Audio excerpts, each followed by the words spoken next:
Welcome to Pennsylvania in Focus. I'm Cole McNeely, and joining me today is the Center Square's Pennsylvania editor, Kristen Smith. Kristen, this is the final Pennsylvania in Focus episode prior to Christmas, and the episode that came out yesterday.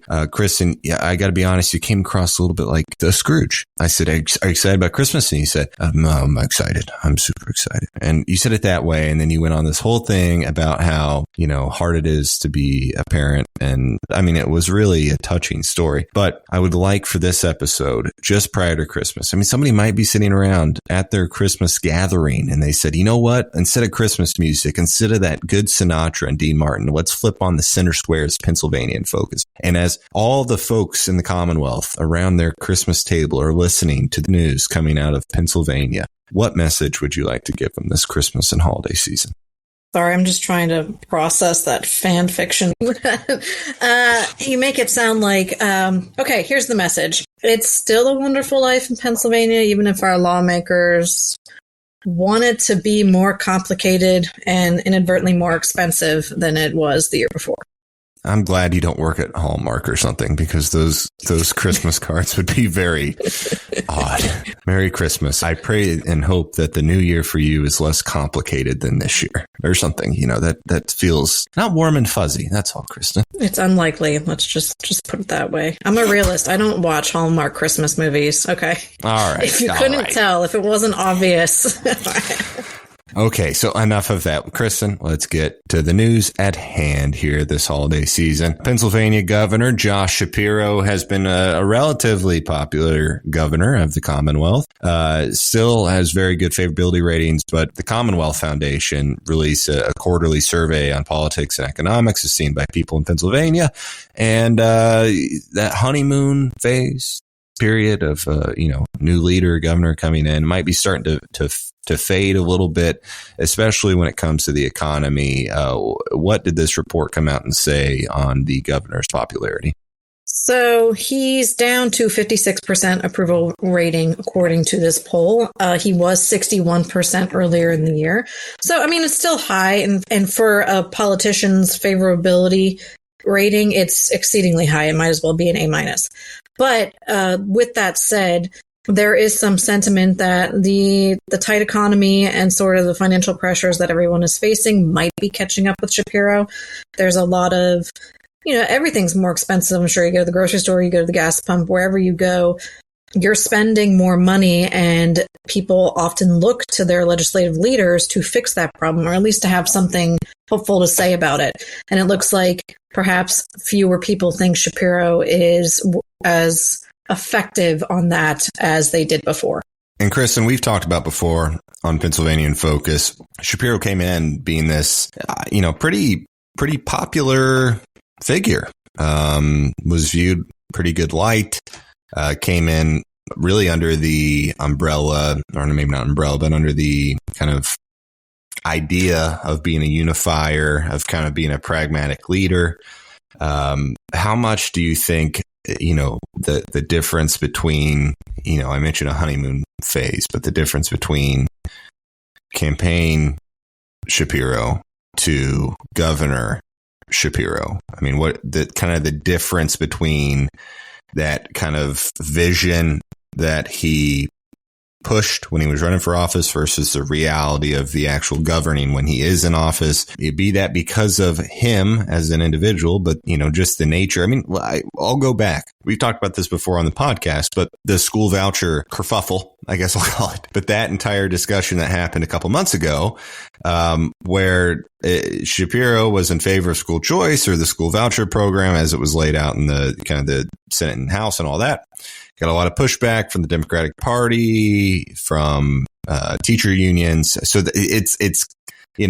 I wonder how much of the popularity of the governor is dwindling, maybe less so because of the governor, but more so just because of the nature of the political sphere around him and kind of the, again, I guess here, I'll be on the nose about it because you're the journalist, so you have to be more thoughtful. Governor Shapiro, before he was Governor Shapiro, when he was candidate Shapiro, kind of had this idealistic vision of what governing Pennsylvania was going to be like, right? It was this, we're all going to be kumbaya and we're going to work together and everybody's going to be happy and we're going to come to these pragmatic solutions. And then as soon as he got into office, to his fault or not, kind of the realities of politics came in, of governing not only in a pragmatic fashion, but you have to also govern within a pragmatic fashion through this political system of leverage, and you have all these donor interests in terms of who's financing campaigns and parties, and that happens across the board. I mean, how much of this dive in popularity do you attest to maybe people being like, hey, this is not this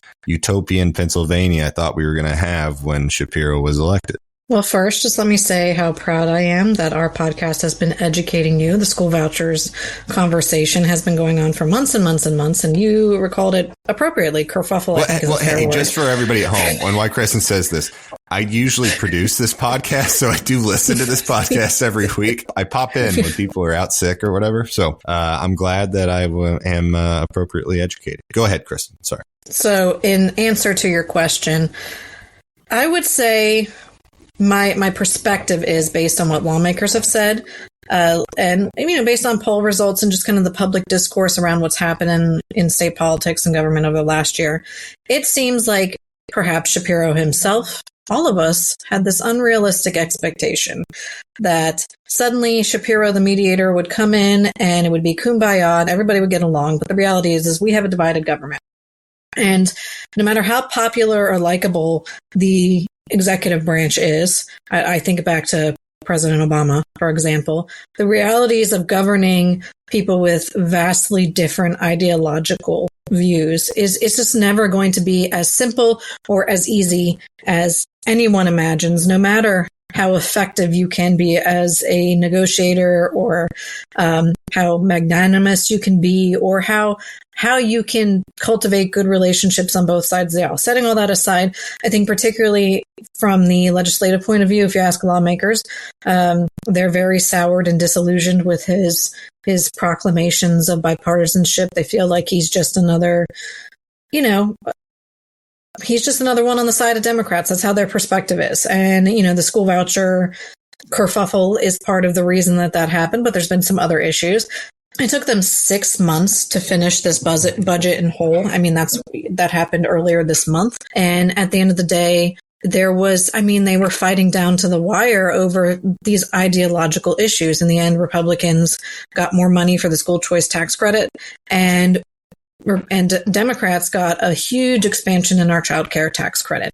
So there was concessions on both sides, but 6 months ago, when the budget initially fell apart, Shapiro kind of backed off, washed his hands of it, and told them to figure it out amongst themselves. So that's a massive departure from who he campaigned himself to be.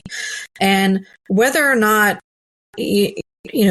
followers of state government, not necessarily those who are on the inside, who have this as who are eating this day in and day out, as observers of what's going on, I think that Shapiro is probably still the victor in the public, in the public opinion, just because they may not have as much of a working or in knowledge of the tit for tat back and forth. There's a lot of nuance here.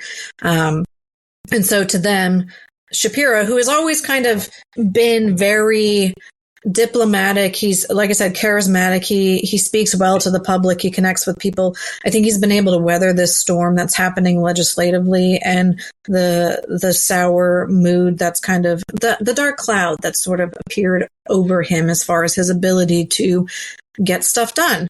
But it's been 1 year. Maybe it's growing pains. Maybe things will be smooth sailing for the next 3 years.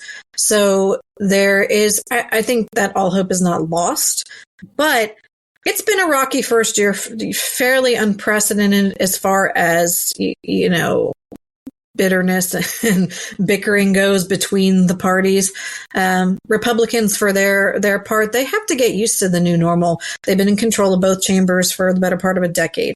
So for them, they've also had to learn how to concede and that they can't just strong arm their way into what they want. And they're coming to the table to the governor with less leverage than they did before. So they're not perhaps they too had unrealistic expectations of how this year was going to go.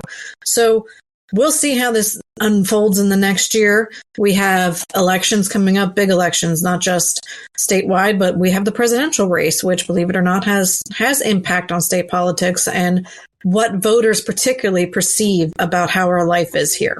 2024 going to be an interesting year in the news cycle for a boatload of reasons, but in the Commonwealth as well. Kristen, thanks for the update on that. And we're going to wrap up Pennsylvania in Focus today. Want to wish all of our listeners a Merry Christmas and Happy Holidays over the next couple weeks here. For Kristen Smith, I'm Cole McNeely. Please subscribe and thank you for listening. Are you tired of news that puts politics over people?